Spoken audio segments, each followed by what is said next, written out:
"Let's start a riot," shouted Matthew Lee Rupert in a video that he recorded himself and uploaded to Facebook as he joined in on a looting and arson spree in Minneapolis during the peaceful protests.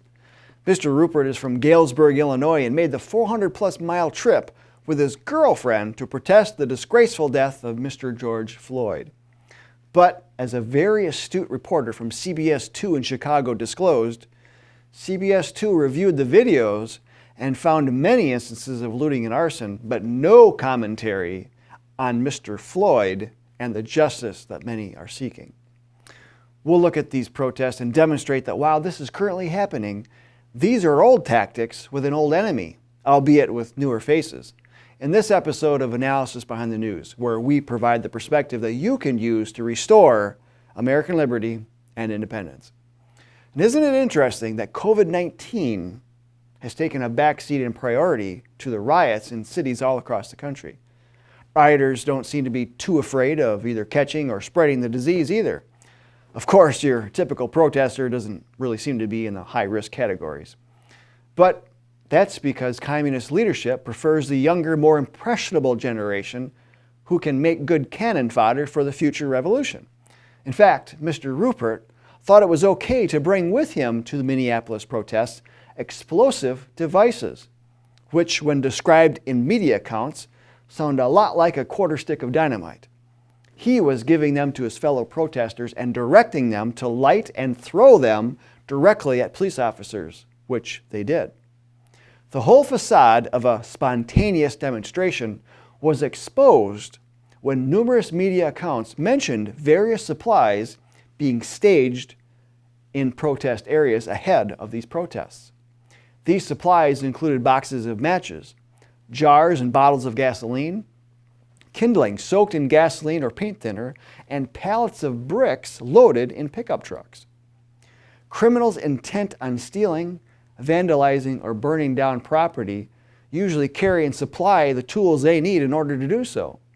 And those intent on committing crimes usually dress the part with dark clothing and face coverings to obscure their identity.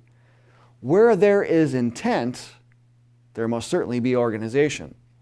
There are leaders of groups who communicate back and forth to set up protest areas, scope out prime locations for looting and burning, and coordinate with their underlings to supply not only the tools, but the items needed to hurl at police.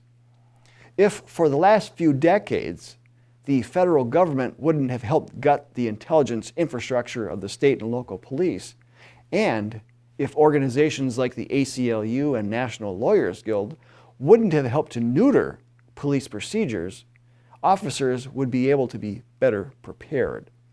And this is why it's important to keep the police that serve your local areas independent of the federal government. Plus, there shouldn't be any tolerance by the local communities for accepting crime. Protest all you want, but when the line is crossed into illegal activity, then expect some consequences. Consequences rained down on some criminals during the Rodney King riots of 1992 in Los Angeles. When Koreatown was targeted by gangs of looters, some store owners and employees armed themselves and defended their stores, even included getting into gunfights with criminals. One store owner said in an A&E interview several years ago that the police left as soon as the shooting started, which left them on their own. And now, as we have said in many times in these videos, the police do not have a legal obligation to keep you safe. As a business owner, only you have the power to decide for yourself if you will protect your store. Residents in specific Minneapolis neighborhoods have made the decision to arm themselves and protect their homes and their stores. Reddit has photos of armed citizens standing guard in front of businesses.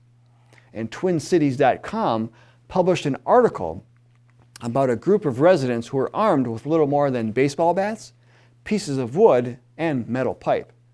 Their intent was to just be a presence to help ward off would-be looters.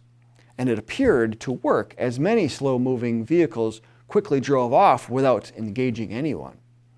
The article also stated, 2 days after widespread rioting and looting destroyed numerous businesses, many of them in St. Paul's Midway neighborhood, residents and business owners throughout the city took security measures into their own hands.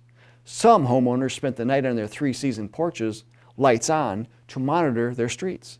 Others gathered friends to help guard their storefronts. It was a scene repeated in Minneapolis, which has felt the brunt of the damage from rioters and looters. Meanwhile, the New York Post reported that 2 attorneys were busted for throwing a Molotov cocktail through a police car window during protests in Brooklyn early Saturday. They said they were trying to pass the incendiary devices to protesters in the crowd. Now, one is a corporate lawyer, while the other is a human rights attorney. Both now face 5 to 20 years in prison if convicted.